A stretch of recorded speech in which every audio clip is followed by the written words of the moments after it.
Amen. Good morning. Now, our message this morning is not new to us. And I do believe we always hear these verses nga, kanunay natin igamit pagdasig sa matagusa nga kinahanglan padayon ta sa pagtigong, panagtapok, no? Tungod kay nasayot ta nga pagpalig sa Dios doon na. Am I correct? Sakto ba ko? So, nagtuo ko, and because of that knowledge nga naa nato, nadungog na nato ni kanunay, igo na lang kung magpahinumdum, maghatag og refreshment sa matausa, nga nung importante kaayo ang pagdinasigay, no? Paghatag o pagpukaw sa usa-usa sa atong pagpangalagad sa Ginoo.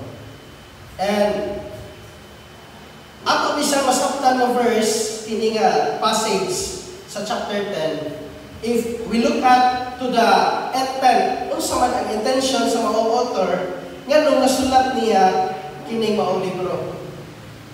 And the letter to the Hebrews was written to encourage Christian in a time of trials. Mo na ang primary reason why the author of Hebrews, nga nung author ang email, wala kong specify o sa katao because the Bible, ang Hebrew mismo, wala siya mo indicate o kinsay author. No, so, puro na ni assumption nga ito nga si Paul, si Luke, or any other apostle nga may kasulat.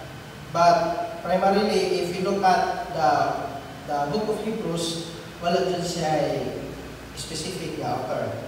So, it's safe to say nga, mingo na lang ta nga ang author, o nga writer sa Hebrew, and dili na ito mo hingan. O ang very purpose ani, usara ka butang nga atong hibaw-an ani, before tamo ato sa purpose, is that he is a pure Hebrew. No? Usa siya ka pure nga Hebrew. Like Peter, Paul, mga pure na sila nga Hebrews. Kung pasabot nga, na sinati nila, anak kayo sila sa Old Testament, ang paagi sa balaod ni Moses, ang paagi sa kultura sa Hebrews, ang pagabot sa New Testament, anak kayo siya. And no wonder he's talking about the Old Testament Christ and about Christ. Because the Hebrews letter is focusing on who Jesus Christ is in the Old Testament and and Jesus as the fulfillment of the Old Testament. So, mga usa na ka-sure nga butang nga atong ibawan sa writer sa Hebrew is usa sa kabatid nga anad sa kultura sa Hebrews o pagtulungan sa Hebrews. And again, this book was written to encourage us Christians. Labi na sa panahon sa mga pagsulay. And if you look at the trials sa unang panahon is dili ni siya sayon nga trials, kundi trials na siya nga sukdon ang imong tinuod pagtuo. No? Nga na ang klase nga trials. Nagpasabot nga, moabot sa point nga kung sila mo hatag, musulti sila pagtuo, usahay na pa sa point of death. No? Ay mo pa silang martyr. Just to confess that they were Christians. So, nga na ang pagsulay nga ilang diyan sa una. And so, mao na nga klase nga pagdasig nga gikinahanglan sa mga Kristiyano. Nga si Kristo nga ilahang gisunod is not just a mere human, dili gamay nga Dios nga walay mahimo nila, but a God who can sympathize them in times of trials. Mabasa nato na sa Hebrews chapter 4. No? It does so by focusing on the absolute supremacy and efficiency of Jesus Christ. Manang if you read atong sulayan o basa ang book of Hebrews, starting chapter 1 ngadto sa chapter 9, it talks about Jesus Christ. Christ as supreme above sa mga angels. Si Christ as supreme above labaw pa ni Moses. Unya, diskutan ko na that Jesus himself is the sacrifice, the living sacrifice. He is the high priest. Nga naman, because in the Old Testament, ang mga Hebrews, nagtuo sila o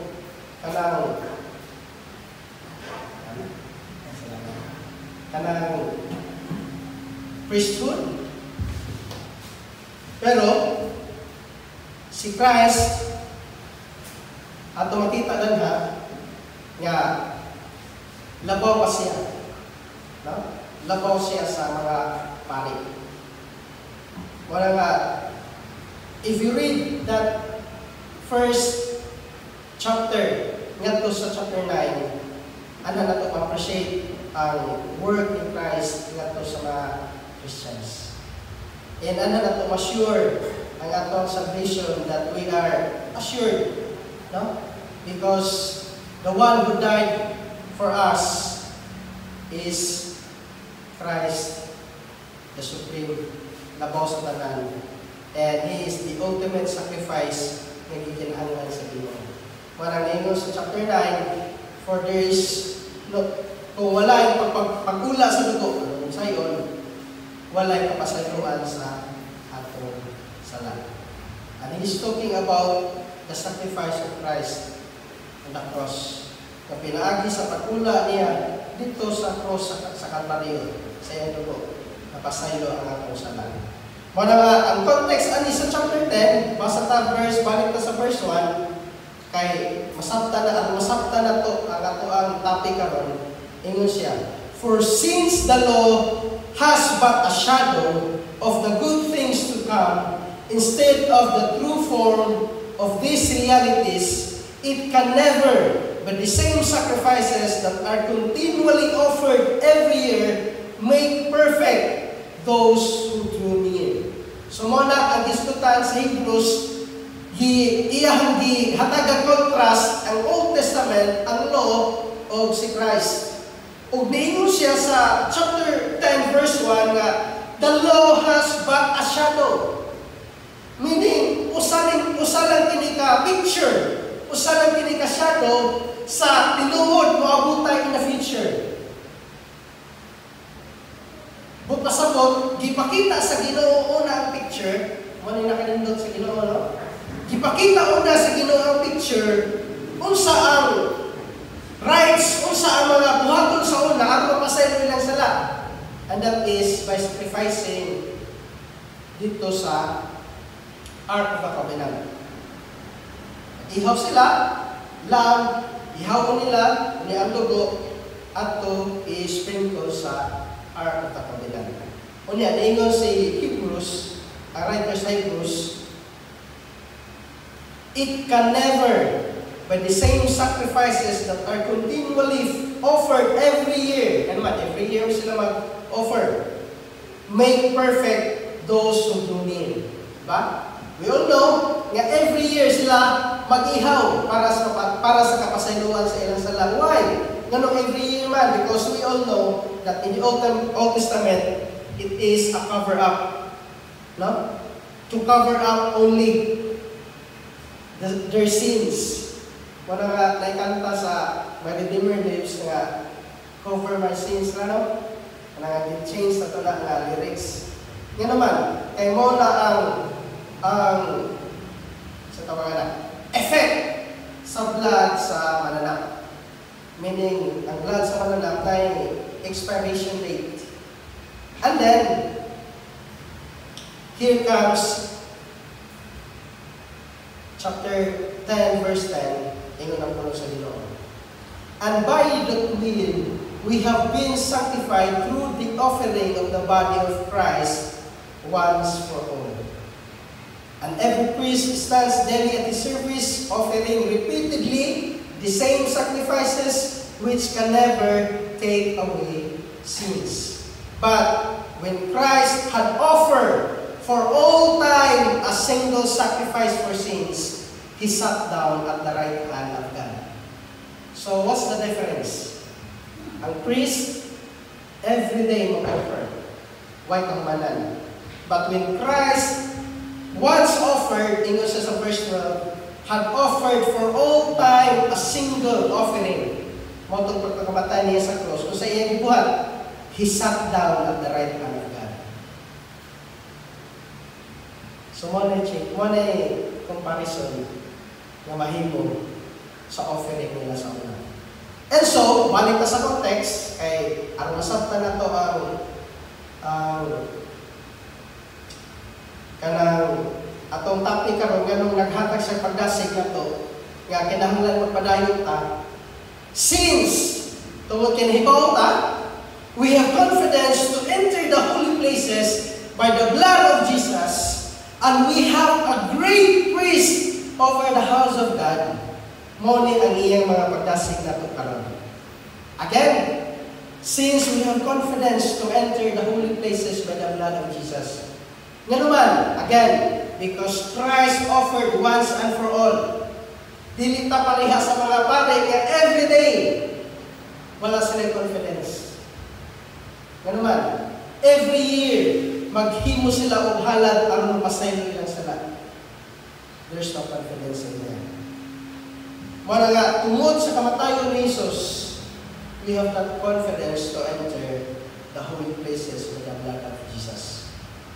And we have a great priest over the house of God. Mabasa na ito na sa verse 19 through 22. Therefore, brothers, since we have confidence to enter the holy place by the blood of Jesus, by a new and living way that He opened for us through the curtain that is through His flesh. And since we have a great priest over the house of God, ang hinanagsugo ng pagdasig nato. Kanya, dili lang nato ni siya apilon, let us draw near with a true heart, in full assurance of faith, mo ang unang pagdasig, with our hearts sprinkled clean from an evil conscience, and our bodies washed with pure water. Ikaduha, ang pagdasig, let us hold fast to the confession of our hope without unwavering. Again, first, let us draw near with a true heart. Doon sa Ginoo, ikaduha ang pagdasig, let us hold fast to the confession of our faith. Kinahanglan mo, hugta na to ang atong pagkupot, pag-confess that we are truly a believer and we have this eternal life. And then, nata sa ikatulo, and that is our topic today, ikatulo, nato is ingon siya. And let us, again, katulong and let us, and let us, katulong, let us consider how to stir up one another to love and good work. So, we are encouraged to consider how to stir up one another. Kusay ba pasabot ana? Stir up meaning stimulation, provocation, or irritation. That's stir up sa Greek nga makita nato diha.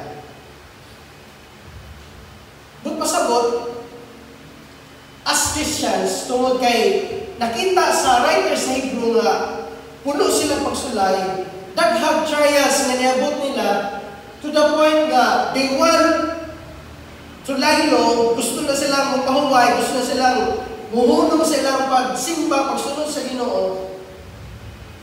Because again, because we have the confidence, because of Christ's death, because of the salvation we have right now, we are encouraged to stir up one another. Atong nasigon, atong tapikon, usay atong mga languages sa pag-stir up sa atong kasatagstaan. Ang uban, through words, no? Sultian, padayon ta. Kinahanglan nga magbuhat ani. Ang uban, through biblical messages, hatagan ng Word of God, ipasa, manibasahan, ang malasig. Ang uban, pinagis pagtapik sa baga. So, padayon ta. Ano naman? Because we have the confidence. Because we are saved by the blood of Jesus Christ. Ang uban, ingon sila ni is provocation. No? O sa kung man na siya, nagpile man na nga wood, halingan. Aron mo sila o. No? Na ay mahatod. Something that we need to do. Aron nga, makapadayon ang ato ang mga igsoon. O asa man nato sila, sa asa nga bahay nato sila dasigon. Ingon ang puno sa Ginoo, let us consider how to stir up one another first to love. Atong dasigon, atong maymayan, konsultihan ang matagusa, na kinahanglan maghigugmaay ta sa usa-usa. To love, atong tanawon na ako na siyang i-specify, ang Greek na is agape. Meaning, he is not referring to our opposite sex because that is not eros love. No? Kundi, it's agape. Meaning, benevolence, goodwill, or esteem. Ngayon, gidasig man ta nga maghigugmaay. Si tungod pastor kay, wala man yan itong kanunay madungog ba? Kinanglan, maghigugmaay ta. What's the very purpose why we need to love one another? Kaya ba, mga anong kinahanglan maghigugmaay ta sa usa-usa? O sa may rason nga nung mahigugma ko ni mo? Tagay kong rason nga nung mahigugma ko sa akong apat karon. What's the very reason nga nung mahigugmaay ta sa atong isikaw na totoo? Atong pasahon, John chapter 13, verses 34 and 35. Again, wala tayo kanang Bible sa atong screen. Atong mukul atong mga Biblia sa John chapter 13, 34 and 35. Sakto po na nga ni para isa. Pero makaukap na sa itong mga Bible. Sige. Ingon ang puno sa Ginoo. Again, this is the very reason why we love one another. And I want you to take note on this. Importante kayo niyo. Ingon si Jesus nga to sa mga disciples, a new commandment I give to you. A new commandment I give to you. And this new commandment takes effect after the new covenant came. Again, kano saan ini take effect? Sa dihang pagsugod sa new covenant. So this is now our standard. No? Nga naman, sakop na taani, apil na taani sa new commandment na gisultian ni Jesus Christ. And what is that new commandment? Ingon siya. I give to you that you love one another. Just as I have loved you, you also are to love one another. Question. Is that new or old? A new command or an old command? New or old? New. Yan ingon nga si Jesus Christ, a new. Nga naman, kung saan na yung old? O sa comparison sa old? Ingon ang old, atong tanaw na, i-take note atong comparison, ingon ang old. Love one another as you love yourself. Again, love one another as you love yourself. So the basis of your love towards one another is how you love yourself. Meaning, you cannot love your neighbor first if you do not love yourself. Question. Napatay reason anak nga moingon tawa Wa gini ko kahigugma sa among kaugalingon, ako bang isikat to. So naatay rason nga makahatag taog kanang reason na ito ba sa atong isikataw nga nga makamay gugma niya. Alangan, wago ni kung kahigugma sa kaugalingon, ato lumakasletaw. And it's hard, anak nga principle, nga naman, daghang mga tao karugnawa may mga sa kaugalingon. No? But, the new commandment, ingon si Jesus Christ, again, ang batikon, a new commandment I give to you. The old commandment, love your neighbor as you love yourself. Ikaduhang commandment, kung sa new commandment, love one another just as I, Jesus, have loved you. So the basis of our love today, again, is not yourself, how you love yourself. But the basis of why you love your neighbor today, because you receive, because nasinabi mo, nakita mo how Jesus loves you. If you receive salvation, meaning you receive God's love. And that will manifest ngadto sa imong isikataw to love your neighbor. That is very important. Why?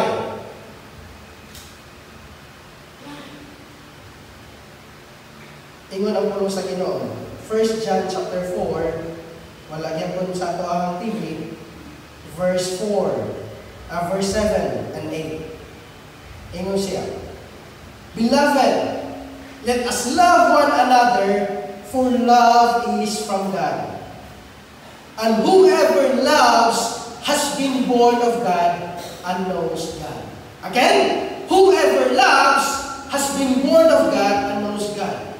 Meaning, ang ilanan nga kita iya sa Dios o nataw ta iya sa Dios through sa pagpakita sa pahigugma sa atong isikataw. Why? Because ingon siya sa verse 8, anyone who does not love does not know God, because God is love. Mga igsoon, nganong gidasit ta, we are encouraged to stir up one another to love. Nga naman, tungod kay pahigugma na to sa atong isikataw, especially the body of believers. Mo na usa ka ilhanan nga nakasinabi na sa Diyos. Mo na identity na to that we are born of God. We are born again. Ingon ang pulo sa Ginoo, anyone who does not love does not know God. Kaya kung kita dilit ang higumaon sa atong isikataw, wala ka tinuod nakaila sa Diyos. Why? Because God is love. Sumpayan mo sila to, verse 19 and 20. We love because He first loved us. Ngayon, may gubata sa itong isikataw. Because God first loved us. Verse 20, mani pinakabukat. If anyone says, I love God, and hates his brother, he is a liar. For he who does not love his brother, whom he has seen, nakita siya sa iyang brother, niya dili sa kahigugma, ingon ang pulo sa Ginoo. For he who does not love his brother, whom he has not seen, cannot love God, whom he has not seen. And this is the commandment that we have from him. Whoever loves God must also love his brother. Grabe ka muna. Kaya kung ang tao na dinikikugma sa iyang isikataw, na yun siya makakan. Kung mayroon siya, I love God, but I hate my brother. Baka ko lang kakan. Yan naman, grabe ka muna ang reason ni John ng hata.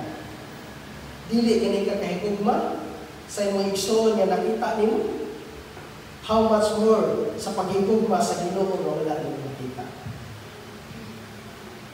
Meaning, why this is very important to us to love one another. Again, it's because that is our identity. That we know God, and we are all of God.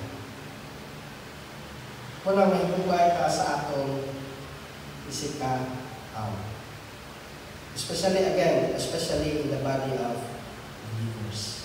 Kung mo na ang sumpay na giingon ni Jesus Christ, ali sa verse 35. Again, verse 34, a new commandment I give to you, that you love one another, just as I have loved you, you also are to love one another. The basis of our love is the love of Christ.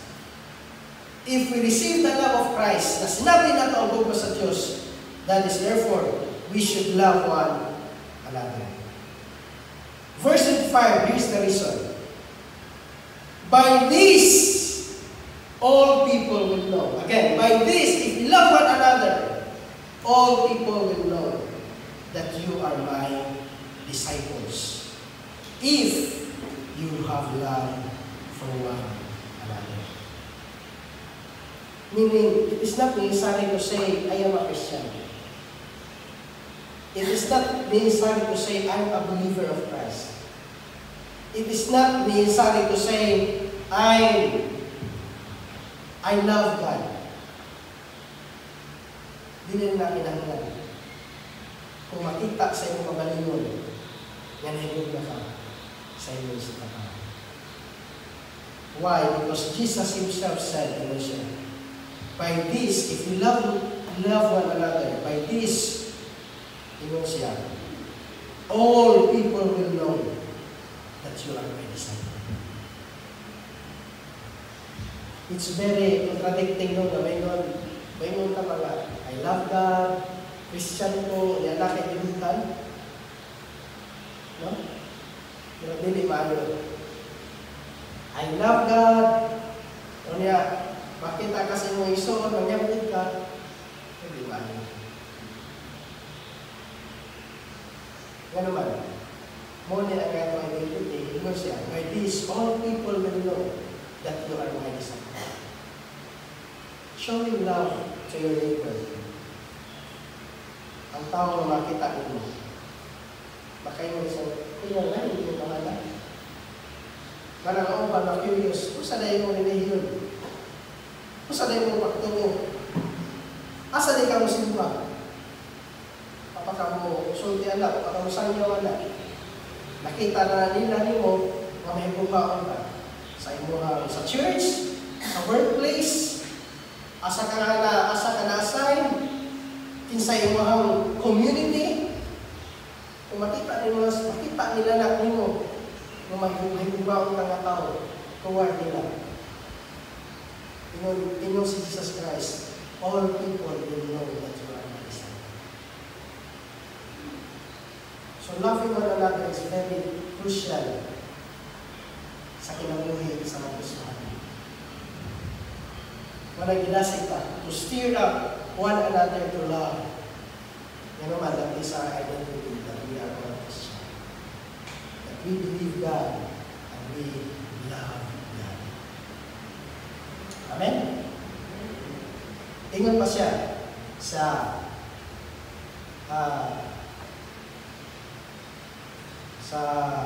Galatians chapter 6 verse 2. Muli ang magpakita sa atong gugma sa atong isikatawa. Ingon siya, bear one another's burden. Bear one another's burden. Sumpay, tanawa ang sumpay. And so, fulfill the law of Christ. Unsa ang law of Christ? Unsa ang new commandment nga gihatag ni Christ? To love one another as I, Christ, have loved you. Sumuna ang law of Christ. Usa ay matingata yun na may law of Christ. Usa magputong 10 commandments. Again, ang new commandment ni takes effect after the new covenant. Wala nga, hangtod karon, this is the new commandment that we follow. And that is the law of Christ. Sa unsang paagi, bear one another's burden. Sa ito pa, ang pagpakita niya sa atong bukla sa itong isikataw, kana pong pagpakita nga atong ubanan, atong i-bear one another, kana mga kabukat sa atong mga igsoon, mga pagsulay sa atong igsoon, atong sa ubanan, atong gasikon. Kung naay gibati o kaluya atong gasikon, that is bearing one another's burden. And by doing so, ingon ang puno sa Ginoo, fulfilling the law of Christ. So we fulfill the law of Christ. And that the law of Christ is to love our neighbor as I have loved. That is the law of Christ.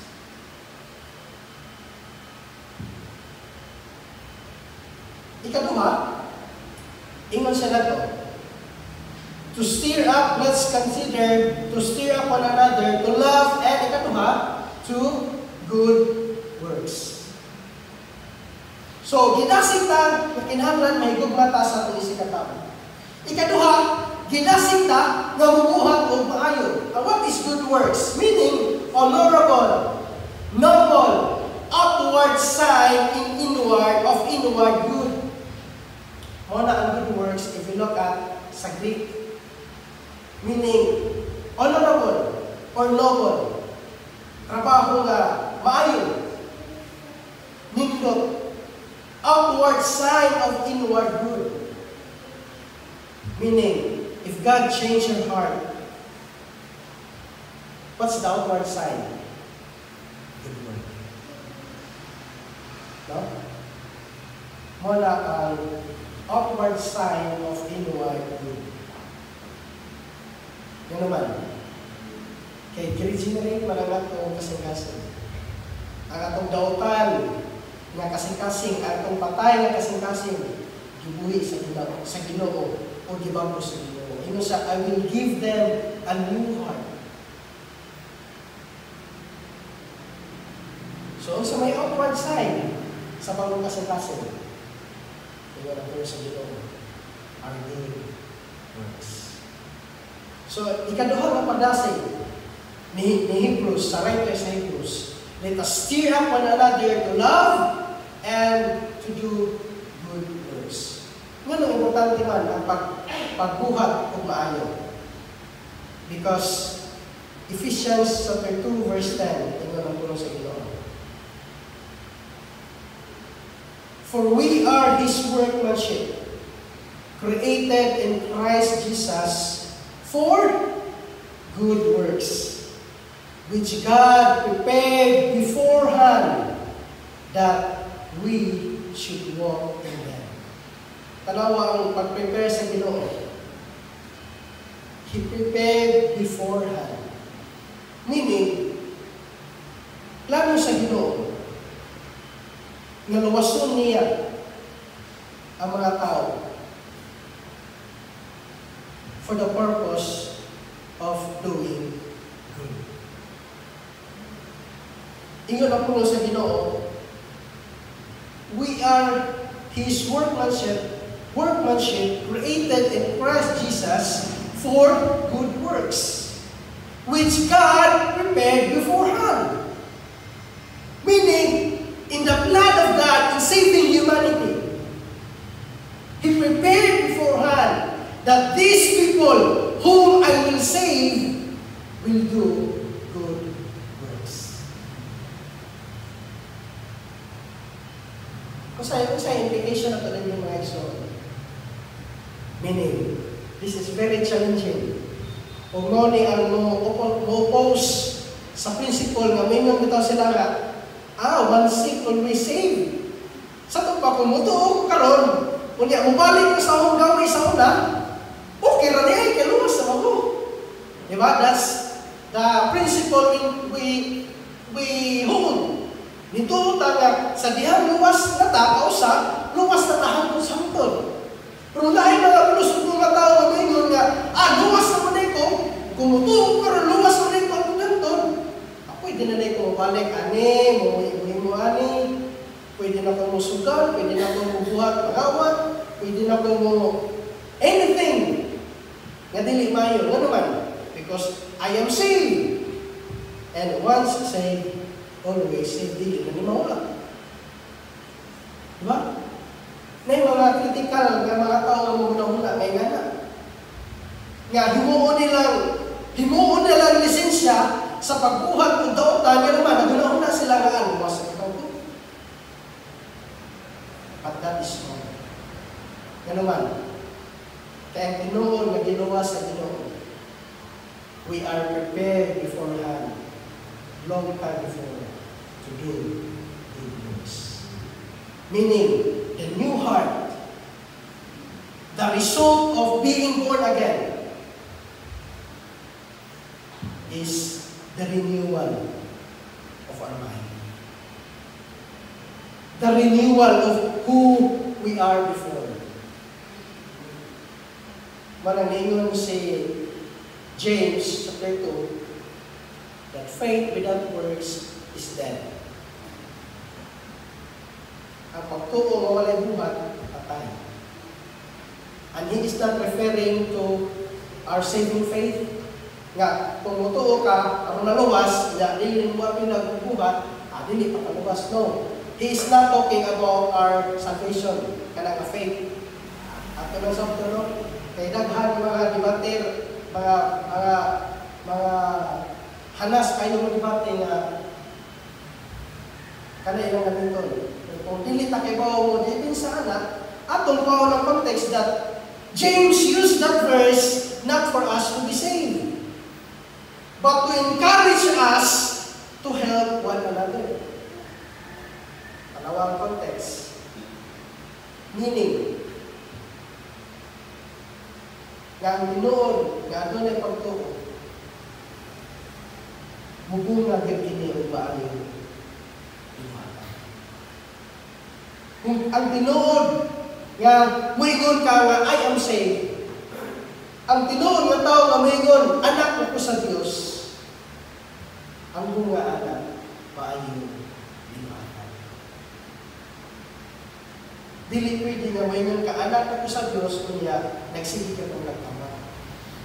Dili pwede nga, ingon ka nga, anak ko sa Dios, kunya, nagsige ka kung nagdrags.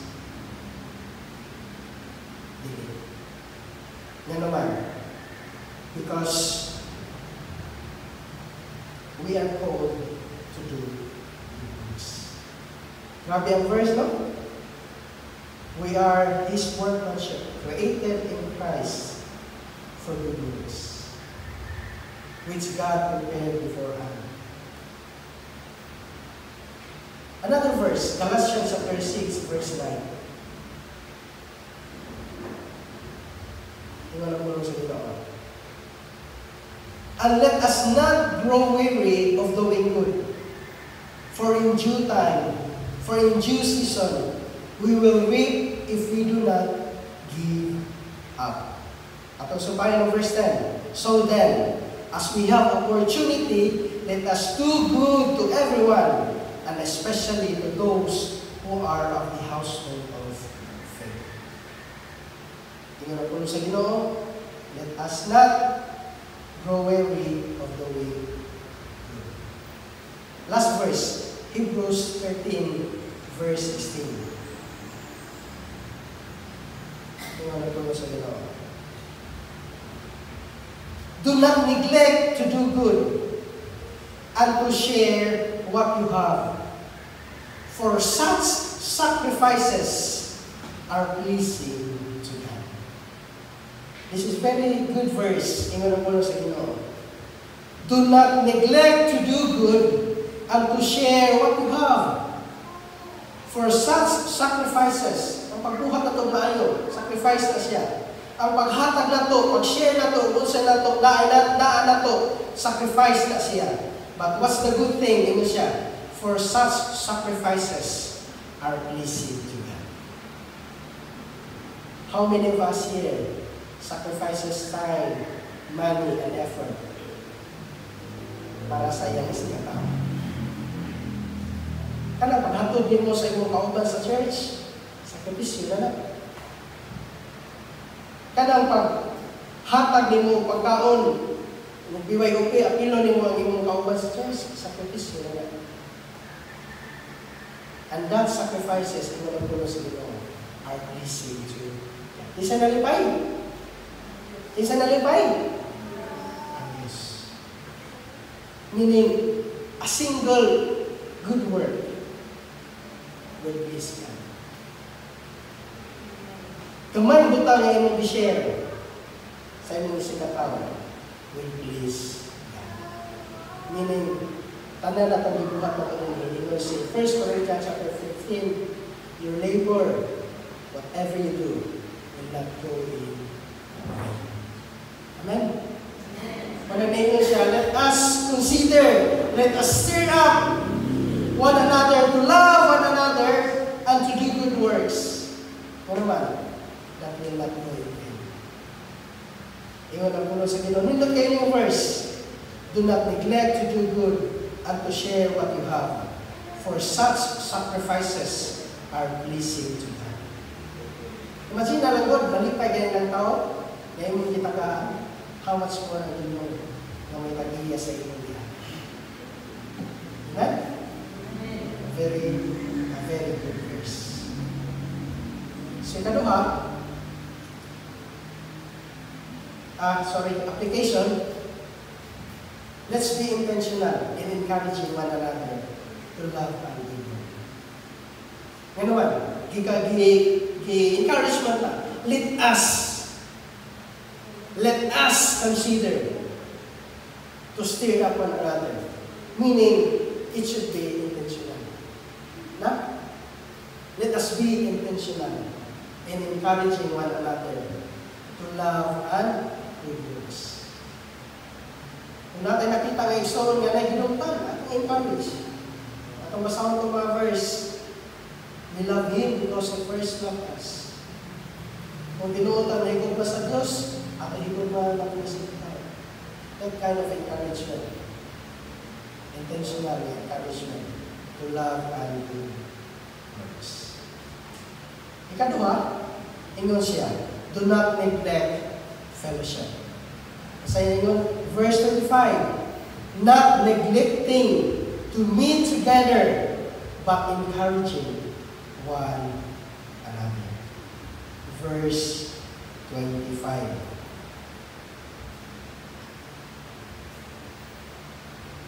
Sabi pa sa mga in context, kanang meeting together in context, mapasa ko na sa New Testament, na sila sa mga house churches. No? Not neglecting to meet together, na sila mga house churches. Natay mga verses na, magbasa lang tayo sa kanang Philemon chapter 1, kaya usara man naka-chapter ng Philemon, at ang masahon, verse 1 and 2, ingon ang puno sa Ginoo. Paul, a prisoner of Christ Jesus, and Timothy, our brother, to Philemon, our beloved fellow worker, and Apphia, our sister, and Archippus, our fellow soldier, and the church in your house. Usay kingon, usay giyon sa pag-address ni Paul, and the church in your house. Meaning, ang pag-meet together, ana-ana, is referring to the fellowship sa mga house church. Fellowship sa house church. Saan ko pasabot? As believers, we are encouraged to meet regularly, fellowship, and encourage one another as we say the day approaching. Meaning, if kuha na to kung saan importante kanina yung Sunday service sa ato ang context. Nga naman, kay mas importante kaayo ang pag-meet one another during once a week or during Sunday service. Ang uban, Saturday, I don't know kung sa ilang preferred day sa ilang pasimba. But sa ato is Sunday man. Meaning we are encouraged. Encouraged kita nga mo kanunay ka. Kung mahimo dili ka mapalya sa ato ang pag-fellowship every Sunday. That is one thing ang natong taga-importansya. Ganoon, because sad to say, usahay daghan para itong attendance sa church kung may activity. You see that point? May activity, daghan tayo. Pero every Sunday, gamay ang musikwa. So there's a problem. Ganoon, wala na ito makuha ang context sa Hebrews chapter 10, verse 25, not neglecting to meet together. Kaya ang pag-meet ana together, ang context na again, house church, mo na ang the day of their fellowship, the day of their service, the day of their corporate service, Muna nga importante kaayo sa church o sa Bible, gitagaan pinag-importansya ang fellowship nato. Kaning Sunday service. Kaya mo may atong pagi. Kung katulong magutambag service, di katulong may atong industry na kinahanglan, di tamo pa niya katulong. Di tamo pa niya kaduha. Pero sa atong, again, atong practice, kausa naman, kanang at least, we give time for our Sunday service. Nga naman, mo na ang gidasig sa writer sa Hebrews to not neglecting to be together. Importante mo ni siya. Importante pa ni siya sa mga activity nga atong hatong sa church. I'm not saying that the activity is not important. Again, mas important din siya. Kana lang, yung service na makahambilon mo lang yung mga iso, nakaw na kayo na impact sa iya. Kana lang, mahagi mo lang yung iso nga na yung problema. After service, nakaw na kayo na impact sa iya. Kana lang, makapumusta ka niya. Maka-istorya mo sa inyong ginagmay nga istorya. Nakayo ka na impact sa iya. Kana makahiusap ang simba sa Ginoo, pagdaig sa Ginoo. Makaiusan tayo, papagunaw sa puno sa Ginoo. Kahit ako na kayo nag-impact sa atin. So we are encouraged to not neglect them to be together. Especially during our Sunday service. No? Agad ito na importansya. We will advocate that kinahanglan linggo na gamit ng time ng Ginoo. It's a time for the Lord. 6 days tayo trabaho, para na ho, kaya 6 days na yung trabaho. Kanya, hindi ka 7 day para sa Ginoo, hindi ko sila kaihatan. So, ako kaya na siya. Pag-oppose, pagwa mo sunod, pagdili mo sunod sa pag-asig sa Ginoo natin. No? Not neglecting to meet together, but encouraging one another. Now, usay conclusion tayo.